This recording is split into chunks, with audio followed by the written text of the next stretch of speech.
അടിപൊളി പിക്ചറല്ലേ, super picture. അടിപൊളി performance, super.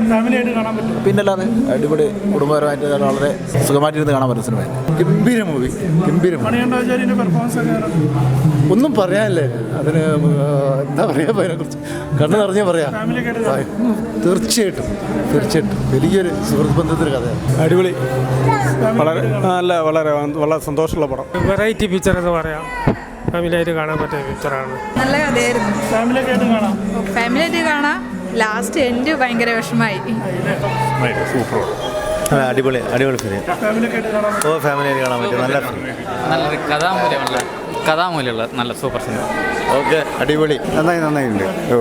നല്ല പടം, അടിപൊളി പടം. ഫാമിലിയൊക്കെ ഉഷാറായിട്ട് കാണാം. നല്ല പടം, ഫാമിലി എൻ്റർടൈൻമെൻറ്റ്. നല്ല അടിപൊളിയാണ്. അതിലത്തെ ഹരി നല്ല കഥാപാത്രം, മണികണ്ഠൻ സൂപ്പറായിരുന്നു. ഫാമിലിയായിട്ട് വന്ന് തീർച്ചയായും നല്ല പടം, ഇഷ്ടമായി. ക്രിസ്റ്റി അഭിനയാട്ടോ. ശരിക്കും ക്യാരക്ടർ നല്ല ഭംഗിയായിട്ട് എല്ലാവരും ചെയ്തിട്ടുണ്ട്. സൂപ്പറായിരുന്നു, ഇഷ്ടപ്പെട്ടു. ഞാൻ ഇപ്പോൾ അത്ര പ്രതീക്ഷയില്ലായിരുന്നു. വളരെ ഗംഭീരിച്ചു. ഓ സ്റ്റൈല്, ക്ലൈമാക്സ് ഒക്കെ സൂപ്പറായിരുന്നു.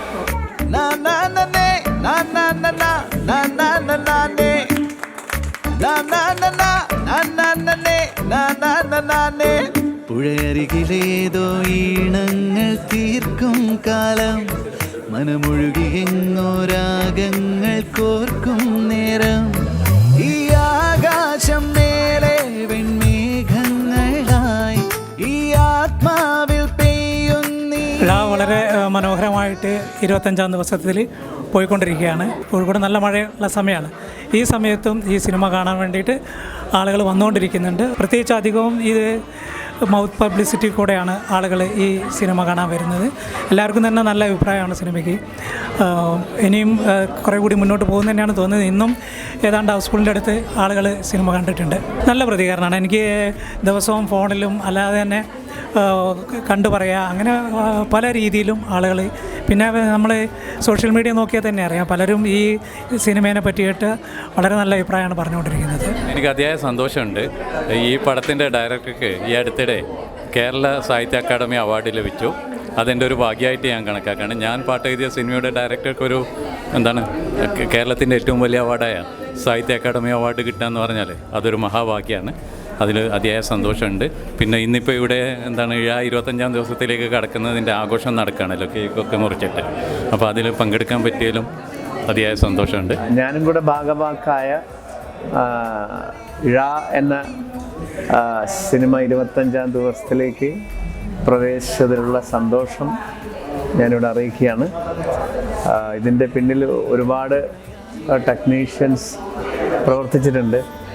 വളരെ സിൻസിയറായിട്ട് അതിൻ്റെ പുറകിൽ എഡിറ്ററും അതുപോലെ തന്നെ ഗ്രാഫിക്സ് ചെയ്ത ആളുകൾ, മ്യൂസിക് വളരെ പ്രധാനമാണ് ഈ സിനിമ മുന്നോട്ട് കൊണ്ടുപോയതിൽ.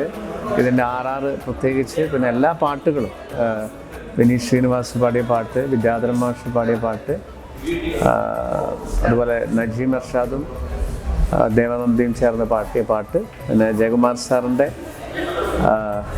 വാനിൽ പട്ടു എന്ന ഗാനമാണ് എനിക്ക് പാടാൻ സാധിച്ചത്. ആ പാട്ട് വളരെയധികം വൈറലായി എന്നുള്ളതിൽ എനിക്ക് വളരെയധികം സന്തോഷമുണ്ട്. ഒരു സിനിമയുടെ വിജയം എന്ന് പറയുന്നത് ഒരു കൂട്ടായ്മയാണ്, ഒരു കൂട്ടം ആളുകളുടെ ഒന്നിച്ചുള്ള ഒരു സംഘമാണല്ലോ. അപ്പോൾ കപ്പിത്താൻ ഡയറക്ടറാണ്, ഡയറക്ടറുകൾ മൂവിയാണ്. അതോടൊപ്പം ഏതൊരു പടത്തിനും ഒരു പ്രൊഡ്യൂസർ നമുക്ക് ആവശ്യമാണ്. അപ്പം എനിക്ക് തോന്നുന്നു ഇതിനോടൊപ്പം അത്രയും മൂവ് ചെയ്ത, ഈ കപ്പിത്താനോടൊപ്പം അത്രയും മൂവ് ചെയ്ത ഒരു പ്രൊഡ്യൂസറാണ് ശ്രീ രാജേഷ് ബാബു. അദ്ദേഹം തന്നെയാണ് ഇതിൻ്റെ സംഗീത നിർദ്ദേശം ചെയ്തിരിക്കുന്നത്. എല്ലാ പാട്ടുകളും ഒന്നിനൊന്ന് മെച്ചമാണ്, RRഉം എല്ലാം. അപ്പം ഒരു കൂട്ടം ചെറിയൊരു പടത്തിൻ്റെ വലിയൊരു വിജയം എന്ന് പറയാം. അതിൽ ഒരു പാർട്ടായ ആളെന്നുള്ള നിലയ്ക്ക് വളരെയധികം സന്തോഷമുണ്ട്. കാരണം ഏതൊരു ഉദ്യമത്തിൻ്റെയും വിജയം എന്ന് പറയുന്നത് എത്രത്തോളം നമ്മളെ പ്രേക്ഷകരിത് കണ്ടു എന്നുള്ളതാണ്.